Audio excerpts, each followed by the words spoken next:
普京不想停火，开出投降清单。泽连斯基拒绝撤军，放弃顿巴斯就是把刀递给敌人。乌军撕开前线真相，1:3恐怖战损比，俄军正在被绞杀。全欧总动员，用行动粉碎普京美梦。特朗普宣布胜利，瞄准诺贝尔和平奖。2名俄少年烧毁俄能源火车。乌军战机连续击毁俄6大目标。俄军精锐在苏梅被打残，苏梅全境解放指日可待。俄炮击扎波罗热核电站，绑架整个欧洲。俄渗透战术破产，其精锐小队被乌军挨个点名清除。精彩资讯马上开始。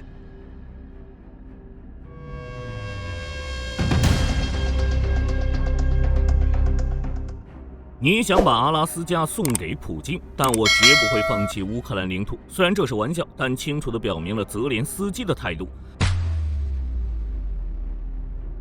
还记得俄罗斯的停火条件吗？8月12日，意大利《晚邮报》公布了俄罗斯的新停火协议，只是这份协议乌克兰和欧洲绝对不会答应。当然，特朗普就不好说了。这份协议中包括让乌军撤出顿巴斯，把顿涅茨克和卢甘斯克剩余30%的区域交给俄罗斯，而俄军仅需撤出苏梅、第聂伯罗、彼得罗夫斯克和哈尔科夫地区，其他战线保持不变。同时要求乌克兰承诺不加入北约，并进行非军事化和宪法改革，向联邦结构迈进。最关键的是，这份协议要将乌克兰和欧盟排除在外，即俄罗斯只需与美国达成即可，并且强调，如果乌克兰拒绝该协议，俄罗斯希望特朗普政府停止对乌克兰的所有军事援助，包括停止通过欧洲向乌克兰出售武器。俄罗斯这是想停火吗？显然不想。这份提议本质上讲还是让乌克兰完全投降，是为以后全面占领乌克兰打下基础。这一点也可以从俄外交部最新表态中窥见一二。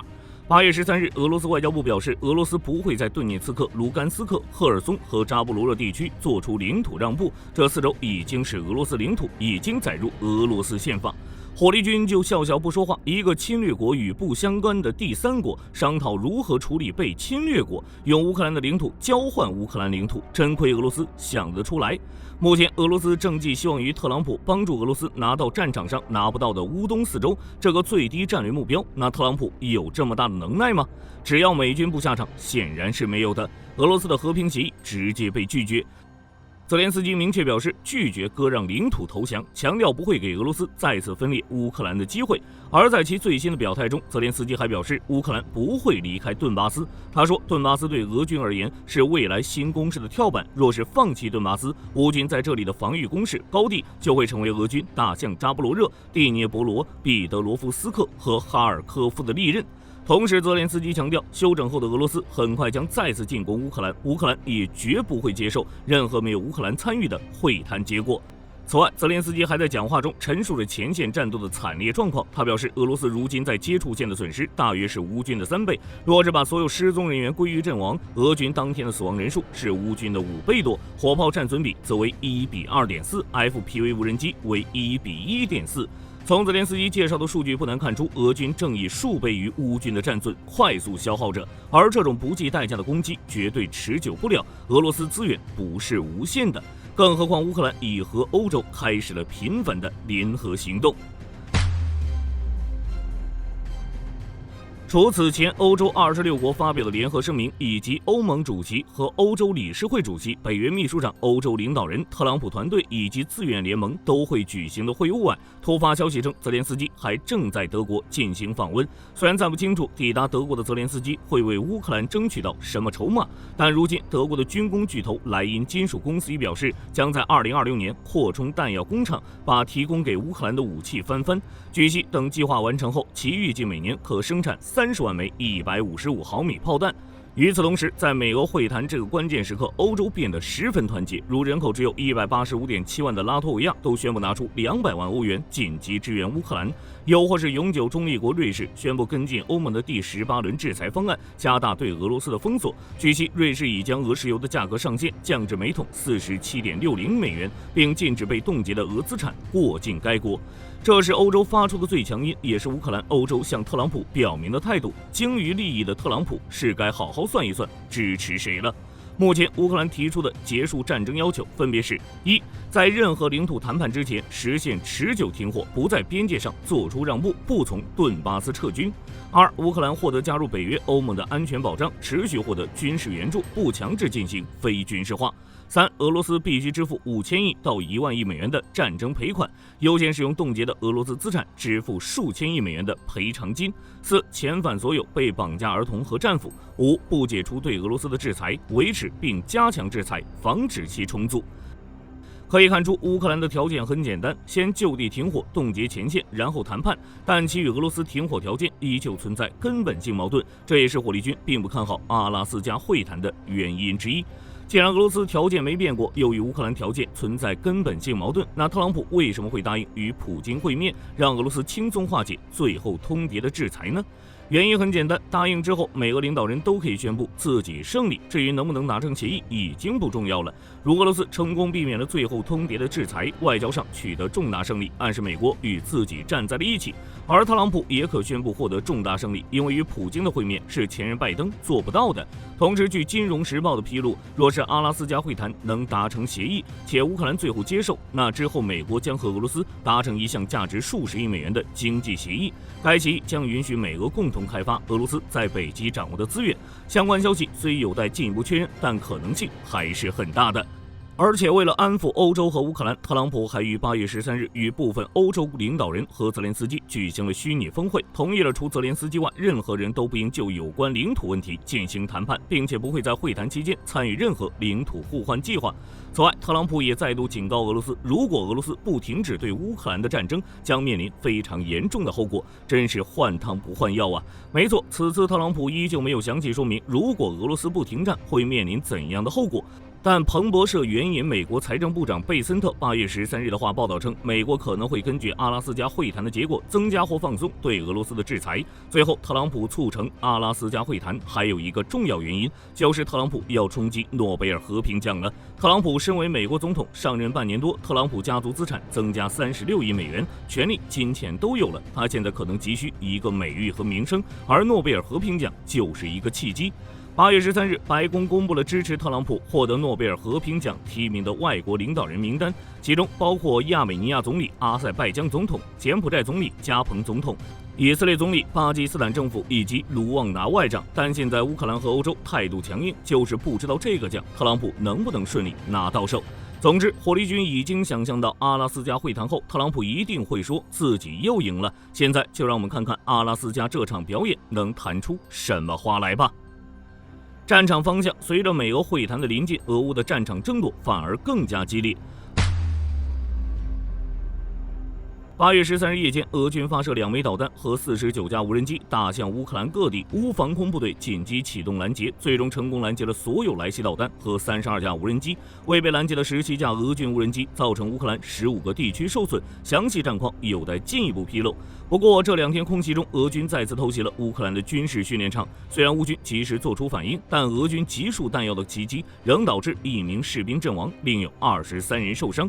今年乌军有数个训练基地遇袭，这已经引起了基辅的重视，在加强防御和保密措施的同时，加大了对俄境内目标的打击。如8月12日，经俄军方证实，乌克兰发射了海王星巡航导弹，袭击了俄罗斯本土目标。流出信息显示，这似乎是海王星弹头首次落入俄罗斯本土。其重约150公斤的高爆破片弹头表明乌克兰的打击能力正在增强。而在最新空袭中，综合开源情报和战争研究所的报道，8月13日夜间，乌军无人机群袭击了布良斯克的乌涅恰一带，目标直指当地的抽油站。前线流出的视频显示，袭击导致站内石油被点燃，引发了大范围的火灾。NASA 的卫星图像也在乌涅恰抽油站上空检测到了数个着火点，预计损失不小。更为特殊的是，该油站的位置是德鲁日巴输油管道上的一个关键节点，而后者则是俄罗斯能源通往欧洲的枢纽。尽管欧盟整体已经摆脱了对俄石油的依赖，但亲莫斯科的匈牙利和斯洛伐克是例外的。如今乌军连续打击俄罗斯的能源系统，引发的连锁反应才刚刚开始。实际上，今年1月底，乌克兰就曾重击了德鲁日巴管道，一度导致其暂停运营，极大影响了俄方的能源出口。与此同时，乌克兰安全局消息称，其已在1周内2次打击了喀山附近的无人机工厂。昨日的空袭还破坏了俄军的物流配送系统。目击者也拍下了工厂内起火冒烟的状况。用无人机打无人机工厂，这就是现在俄乌战争的现实。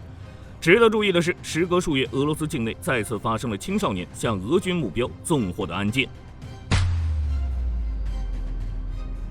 据 Next 新闻披露，2名俄罗斯少年因纵火焚烧了奥廖尔的俄军列车而被拘留。从监控拍下的视频看，当时车上还有不少能源物资。这2名少年是在夜间潜入到铁路附近，接着向该火车投掷了易燃物体，随即引发大规模火灾。车上的燃料助长了火势，很快向周围蔓延。尽管当地出动大量消防员扑灭了大火，但火车已被完全烧毁。事件发生后不久，俄方根据监控画面逮捕了这2名青少年。根据交代，是一位匿名的负责人策划了这起行动，还答应事成之后支付12万卢布的酬劳。当然，最后这2个青年并没有收到1分钱，人被捕，火车也被烧毁了。2024年以来，类似的事件曾多次发生。之前还有青少年潜入机场，烧毁了俄军的米8直升机。除了青年外，俄罗斯的老人们也在去年冬天行动，接连朝银行和警察局纵火，甚至莫斯科和圣彼得堡这样的核心城市也屡见不鲜。俄方则指控他们都受到了基辅方面的支持。以上这些事很明显反映出乌克兰的情报系统确实正向俄罗斯多地渗入，破坏着各处的俄军事目标。前线战斗中，乌军战机连续击毁了俄军6大目标。据诺尔报告报道，乌军的一架苏27在8月12日飞抵顿涅茨克战场，向索列达尔的俄军阵地发起空袭。在一番侦查后，乌军将目标锁定为俄军的指挥系统，随即投掷了一枚1000磅的 GDM-1R 制导炸弹。从航拍画面看，俄军指挥部被炸出一个耀眼的火球，整栋建筑物瞬间倒塌。紧接着，在东部其他战线，乌军米格29的打击频率则更为密集。稍早时候，乌军向俄军突击队聚集的4个掩体投掷了 GBU-39炸弹进行轰炸。乌克兰情报部门披露称，俄军在这4个掩体中筹划了数日，准备对乌军阵地发起冲锋，结果被前线乌军发现，指挥官立即向空军求援，最终在米格29的投弹下，将这4个掩体目标夷为平地。详细的地理位置信息正在确认中。与此同时，乌军米格29还飞入俄境内，开展了侦察与打击行动。如在库尔斯克一带，乌军使用 AASM-250 炸弹空袭了图奥特金诺附近的俄军冲锋小组。如今的俄军还是会经常从库尔斯克进攻乌克兰的苏梅等地，但现在遭到炸弹重击，想来他们会消停一段时间了。实际上，乌军对库尔斯克的突袭行动一直相当活跃，这块俄罗斯领土的战事从来就没有真正停止过。俄军战机频繁出现在各大战场，足以说明制空权已经出现了明显变化。而且乌克兰空军的袭击往往都是支援地面部队行动的。在陆地战场中，战争研究所报道称，俄军正准备在前线开展进一步的进攻行动，并在乌克兰南部，特别是赫尔松州恢复进攻。如泽连斯基8月12日表示，俄军可能在不久的将来向扎波罗热调动1.5万人的兵力，向红军村调动7000人的兵力，向辛巴夫利夫卡方向调动5000人的兵力，以加强在这些地区的进攻行动。又或是乌克兰军事情报总局副总司令瓦迪姆·斯基比茨基少将表示，收到证实的信息显示，俄军指挥部计划在8月底或9月初之前，在库皮扬斯克、红军村、托列茨克和恰索夫亚尔取得初步成果，极有可能是指俄军夺取上述定居点的计划。此外，斯基比茨基还表示，如今的俄军已经改变战术，目前正专注于通过持续打击来摧毁任何可防御阵地，以迫使平民撤离，然后再渗透到小型破坏和侦察小组的定居点，最后等巩固据点和积累足够兵力后，就会进行更大规模的攻击。苏美方向，俄方消息称，俄军指挥部正计划将被打到崩溃的俄军第30摩托化步兵团的侦察连从奥列克西夫卡撤到后方，以恢复战备状态，或将该团的人员重新部署到其他战线。而乌军继续向亚历山德里亚以东推进，且又解放7平方公里土地。或许在乌军战机空袭尤纳基夫卡的俄军阵地，几天后，乌军就能彻底将俄军从苏美赶出去。哈尔科夫方向，乌军在西涅尔尼科夫附近进行了反击，同时在沃夫昌斯克一带，乌军向俄军的聚集地投掷了多枚由地雷改装后的炸弹，成功将其击毁。